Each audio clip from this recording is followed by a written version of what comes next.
عليكم ورحمة الله وبركاته. حبايبي متابعين القناة، احنا النهاردة في سوق في نفق ستوت.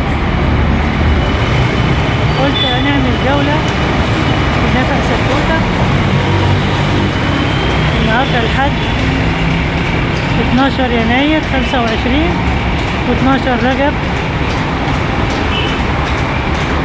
نفق ستوتة زحمة سواء يوم سوق أو يوم عادي، يعني النهاردة يوم عادي ما هوش يوم سوق، ومع ذلك زحمة جدا جدا جدا.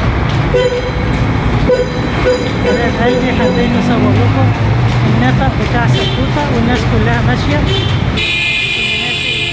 اللي ماشي من غير عربيات، واللي ماشي بالعجلة، واللي ماشي بالكتاب. الله الله الله الله الله الله، لا حول الله يا رب. العجلة والموتوسيكل طصوا في بعض من كتر السرعة اللي الناس فيها.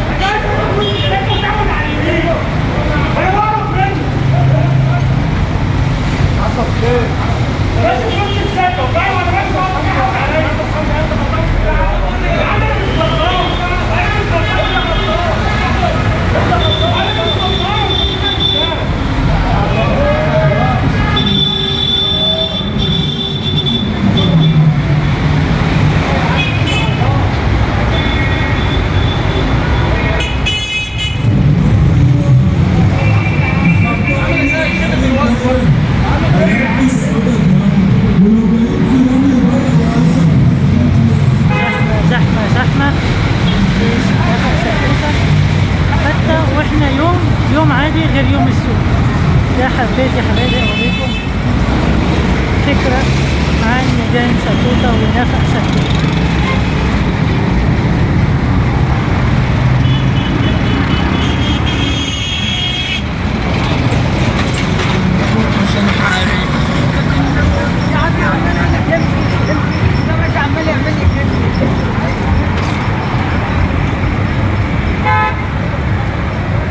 ازدحام غير عادي.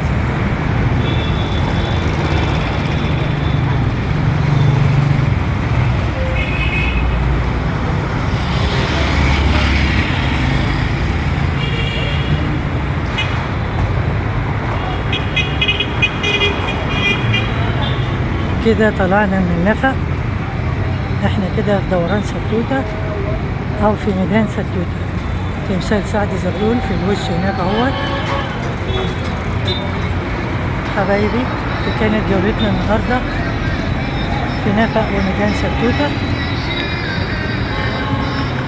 لكم مني الف تحية والف سلام، ولنا لقاءات اخرى عديدة في فيديوهات اخرى.